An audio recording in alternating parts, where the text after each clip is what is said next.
This man is still alive today because his dog gave him CPR, even though he was never trained to do so. Darren woke up one night at 1 a.m. feeling dizzy and unwell, so he decided to go downstairs and make himself some coffee. But when he got to the bottom step, everything went black. He was having a massive heart attack known as a widowmaker, which is often fatal. The next thing Darren remembers is briefly regaining consciousness 3 hours later at 4 a.m. with his 1-year-old golden retriever husky mix jumping on his chest.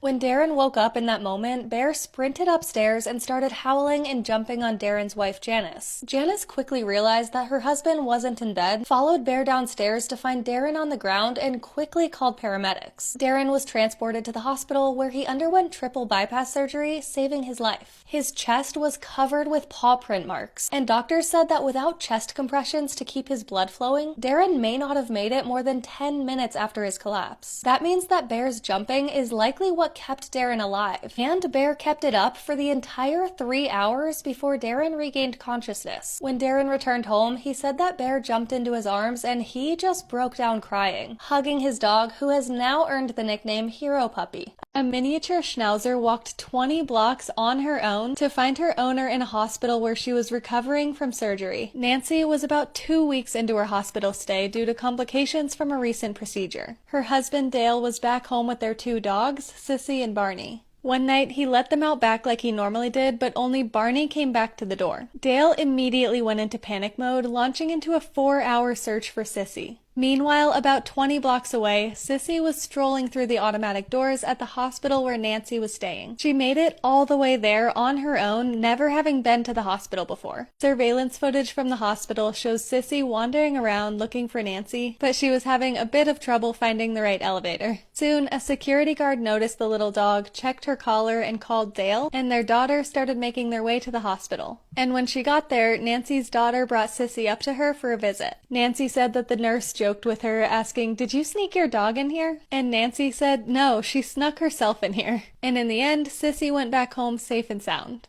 A stray dog followed a couple for 4 days while they were on a bike tour abroad. They initially weren't quite sure what to do, and they assumed that eventually the dog would go her own way. Maggie and Maeve are from Chicago, but they were in Montenegro at the time, and there are lots of strays in the area. When they stopped for some bike maintenance, one came up to them. She was covered in fleas and ticks, but she was friendly, and Maggie and Maeve gave her some love and a snack and continued on their way. But the dog followed for miles and miles, and even when they set up camp for the night and woke up in the morning, she was still there. This continued for 4 days, with the stray dog, who they called Monty, never falling far behind. They started to really fall in love with Monty, and knew that they at least needed to get her to a vet to take care of her fleas and ticks. The vet recommended spay surgery, and Maggie and Maeve considered covering the procedure and then trying to find someone local to adopt her. But the thought of leaving Monty behind at this point made both of them too sad. So they went through with the procedure and found someone local to foster Monty while she recovered. And while it's far from a simple process to travel internationally with a dog, Maggie and Maeve got Monty her own passport and got her cleared for travel back to the US with them. Monty is now living her best life in Illinois, thriving in a cozy home and joining Maggie and Maeve on all of their outdoor adventures. I'm Jen, and I post something positive every day, and you can see more from Monty on Maggie's account, which is tagged and in the caption.